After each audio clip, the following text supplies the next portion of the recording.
In Washington, high-level officials are routinely trusted with the nation's most sensitive secrets. But the moment they leave office, those same secrets become incredibly valuable commodities in the post-administration publishing market. Take John Bolton. As National Security Advisor, he handled sensitive compartmented information, or SCI. This is the absolute highest tier of U.S. intelligence, encompassing sensitive sources and methods.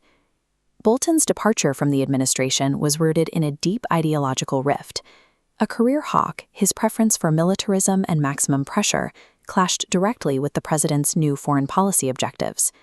The administration was attempting a diplomatic pivot, actively pursuing high-profile summits with adversaries like North Korea and Iran, and negotiating agreements with the Taliban and Russia. Bolton flatly refused to support this approach. Bolton's exit left a high-level insider in a volatile position.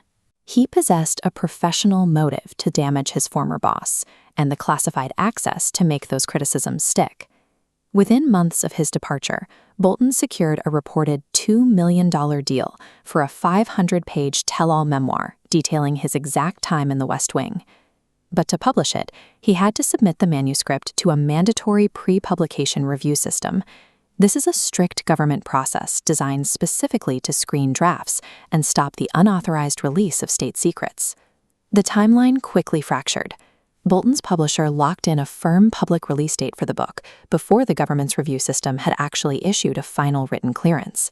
The standoff forced a direct confrontation between the government's secrecy protocols and the author's desire to publish. By proceeding without a final signature, Bolton was challenging the administration's actual physical ability to control its own sensitive information.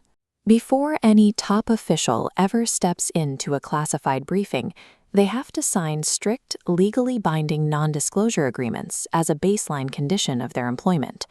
This is the standard Form 4414. The highlighted clause revokes the right to publish without prior written authorization. It also includes a royalty assignment clause.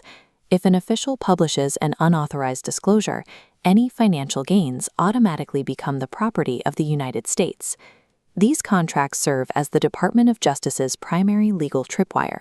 They provide the specific legal basis to pursue damages and freeze an author's royalties. Bolton submitted his manuscript in December 2019, kicking off an iterative, months-long negotiation with the National Security Council over specific redactions and phrasing. The review was handled by Ellen Knight, a career NSC civil servant. After 4 months of revisions, by late April 2020, she concluded the draft was finally free of classified information. This timeline shows what happened next. Instead of clearing the book, a political appointee intervened. He initiated a second, unusual review in May, claiming classified materials still remained in the text, which effectively stalled the publication. Unwilling the final written clearance, the Department of Justice retaliated almost immediately. They filed a 27-page civil lawsuit alleging breach of contract, attempting to seize Bolton's profits and halt the physical distribution of the books. The sequence revealed a dual weaponization of the system. The author used his insider access to secure a massive payday, while the administration used the classification review process as a tool for political damage control. By the time the DOJ actually filed its civil lawsuit, the physical books were already sitting in distribution warehouses nationwide. The aggressive legal filing also had an unintended side effect. It generated massive media coverage, which inevitably led to leaked excerpts dominating the news cycle well before the official release date. Once a manuscript leaves a secure digital network and enters the physical supply chain, a civil lawsuit is practically useless as a containment tool. Ultimately, the legal battle ended quietly. The U.S. government dropped both the civil lawsuit and a separate grand jury investigation against Bolton. This outcome exposed a fatal flaw in the government's non-disclosure agreements.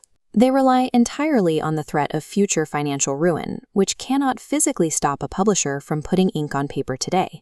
For future insiders, it creates a new risk calculus. If an author believes the government's classification claims are politically motivated rather than legally sound, they can force the issue and call the government's bluff. The balance between protecting legitimate state secrets and preventing presidential embarrassment is maintained by a fragile honor system. And when that trust breaks, the government's legal hammer is simply too slow to stop the presses.